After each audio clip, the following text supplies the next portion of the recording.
दोस्तों आज हम जानेंगे चैप्टर बैंकिंग के बारे में और इसमें जानेंगे बैंकों के बारे में कि उनके प्रकार कौन कौन से हैं और उनके अंतर्गत किस प्रकार के अकाउंट्स हम खुलवा सकते हैं और किसके लिए वे उपयुक्त रहते हैं। और उसी में हम जानेंगे चेक के बारे में और डीडी के बारे में। वेलकम टू वाह गुरुजी दोस्तों। तो चलिए चलते हैं अपने टॉपिक की ओर और सबसे पहले जानते हैं बैंक के बारे में। तो बैंक क्या होता है? बैंक एक आर्थिक संस्था है जो व्यक्तियों का रुपया जमा करती है तथा उन्हें आवश्यकता पड़ने पर देती है।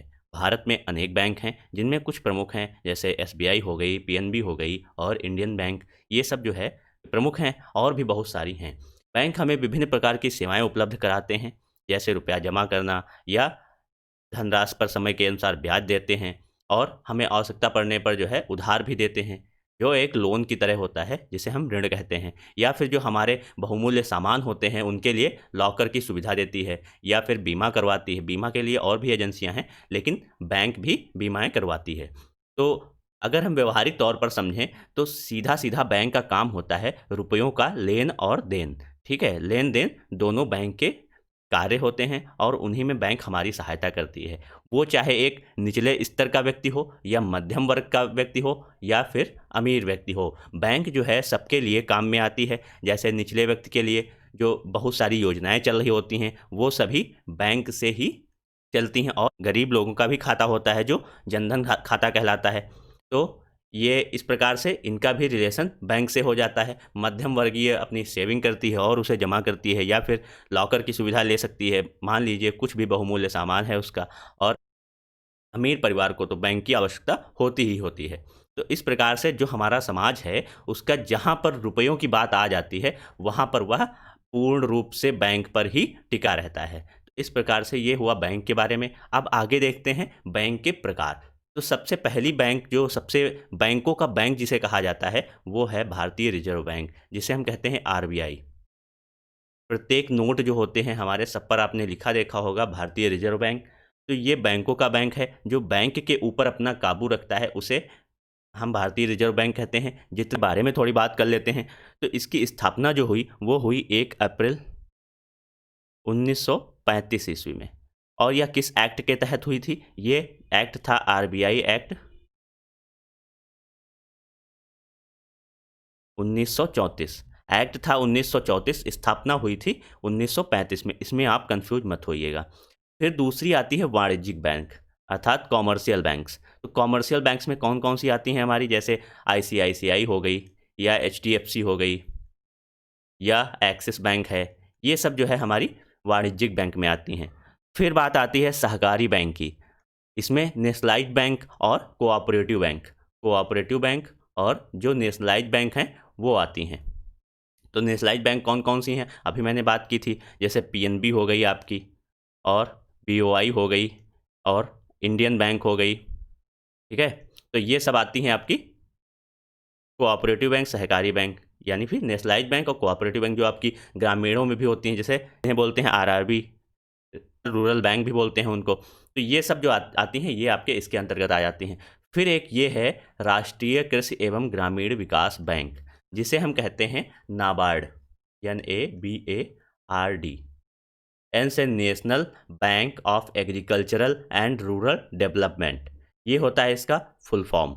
ठीक है, तो ये जो है हमारे देश में जितना भी कृषि का कार्य है, या लघु उद्योग हो या कुटीर उद्योग हो या हस्तशिल्प हो, सबके लिए जो है हमें रुपया प्रोवाइड कराती है। या फिर जो जितना भी गाँव का विकास कराना है, ये इसके लिए ये जो है हमें वित्त जो है प्रोवाइड कराती है।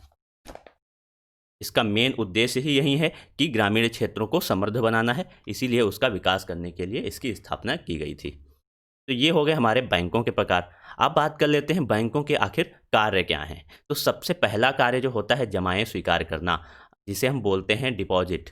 अगर जो इसके इंग्लिश टर्म को हम देखेंगे, जो बैंकिंग में हमें टर्म्स मिलते हैं हिंदी में जो होते हैं वो थोड़ा टफ रहते हैं। उनको अगर जो हम इंग्लिश में देखेंगे तो हमें लगेगा कि हम इनसे पहले से ही परिचित थे। जैसे अभी हम आपसे बात करें जमाएं स्वीकार करना, ये आपको समझ में नहीं आ रहा होगा, लेकिन जैसे ही मैंने बोला डिपॉजिट तो आपको समझ में आ गया होगा। तो डिपॉजिट करना मतलब रुपये जमा करना। ठीक है, तो ये काम होता है बैंक का, और जिसके लिए हमें खाते खोलना होता है उसकी भी मैं अभी बात करूँगा। फिर बात आती है ऋण देना। ऋण देना, तो ऋण देना क्या होता है, जिसे हम कहते हैं लोन। ये तो आज चरम सीमा पर है अपनी। बिना लोन के कोई व्यक्ति हो ही नहीं पाता। आप चाहे गाड़ी ले रहे हो, चाहे घर ले रहे हो, सब में आप लोन ज़रूर लेते हैं, चाहे आपको टैक्स से बचने के लिए हो या फिर आपके पास रुपयों की कमी हो। तो ये कार्य भी जो है बैंक का होता है। फिर आता है अभिकर्ता या प्रतिनिधित्व संबंधी कार्य।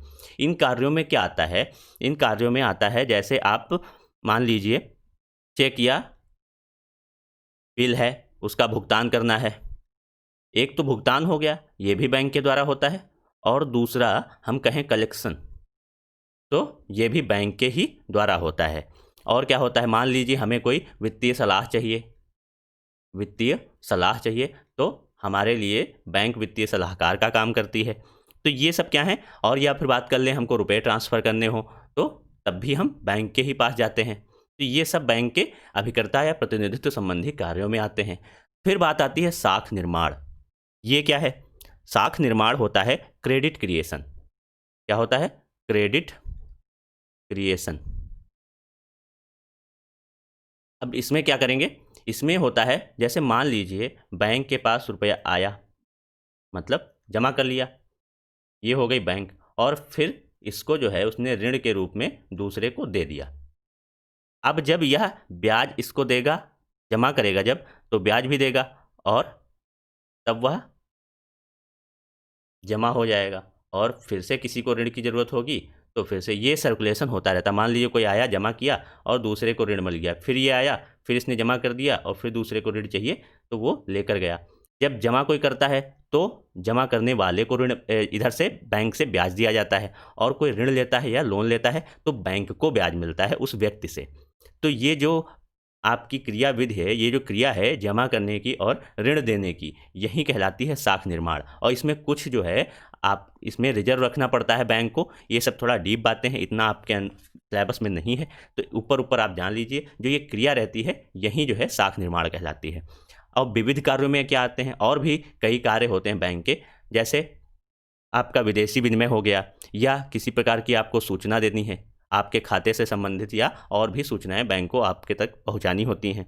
और क्या है, जो आपकी संपत्ति है उसकी सुरक्षा करना, बहुत सी आपकी संपत्तियां हैं जिसकी बैंक सुरक्षा करती है। ये सब हो गए बैंक के कार्य। अब आइए देख लेते हैं खातों के प्रकार कितने होते हैं। तो खातों के प्रकार में जो होता है, सबसे पहले हम बात कर लेते हैं कितने प्रकार के खाते होते हैं। 5 प्रकार के खाते होते हैं, और उसमें सबसे पहला नंबर आता है बचत खाता का।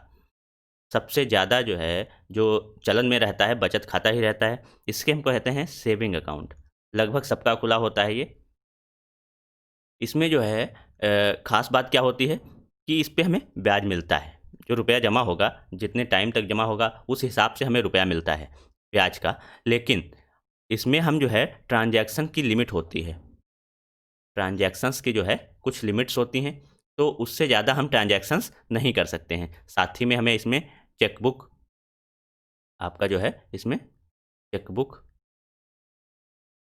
एटीएम कार्ड, ये सब हमें जो है इसमें मिलता है। और क्या मिलता है इसमें, इंटरनेट बैंकिंग भी मिल जाती है।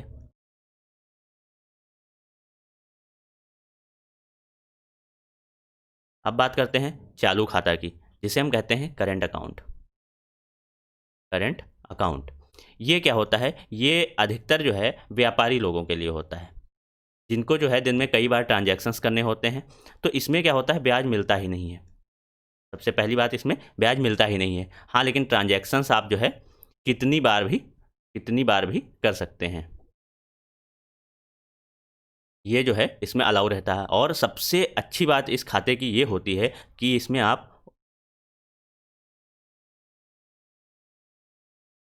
ओवरड्राफ्ट की सुविधा मिलती है। अगर मान लीजिए आपके खाते में रुपए नहीं हैं, फिर भी आप रुपए निकाल सकते हैं। ये सबसे प्लस पॉइंट इस खाते का रहता है। अब बात कर लेते हैं आवर्ती जमा खाता। ये क्या हो ये क्या होता है, ये होता है रिकरिंग डिपॉजिट अकाउंट, जिसे हम कहते हैं आरडी। आर इसका ले लिया, डी इसका ले लिया। इसमें क्या होता है, मान लीजिए कोई एक अमाउंट है, जैसे 100 रुपया हो गया या 500 हो गया या 1000 हो गया, सबका अपने अपने हिसाब से है। जितना आपका एक अमाउंट होगा और कुछ टाइमिंग होगी कि 5 साल तक, 4 साल तक हम इसको जो है महीने महीने देते रहेंगे और हमारे खाते में जमा होता रहेगा।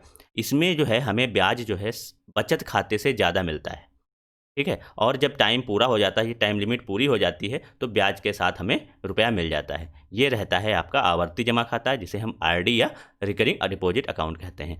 फिर बात आती है चौथे की, जो है सावध या मियादी जमा खाता। इसे क्या कहते हैं? इसे कहते हैं फिक्स्ड डिपॉजिट।